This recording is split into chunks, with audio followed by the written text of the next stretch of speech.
له چا به وژاړم چاته به نه وژاړم له چا به وژاړم او چاته به نه وژاړم بهتره دا ده چې له نن نه پس به نه ژاړم که دې د شپې په نیمایي کې سلګۍ واورېدلې که دې د شپې په نیمایي کې سلګۍ واورېدلې هغه به خامخا له کوره بهر زه ژاړم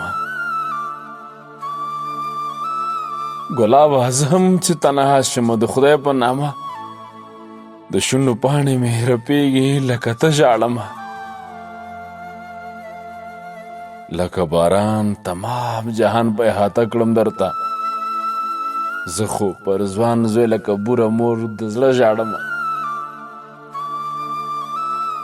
چېرته کې کښېنم او ژاړم ژاړم ژاړم مګر چېرته کې کښېنم او ژاړم ژاړم ژاړم مګر سیرته دا معلومه نه وي چې پر څه ژاړم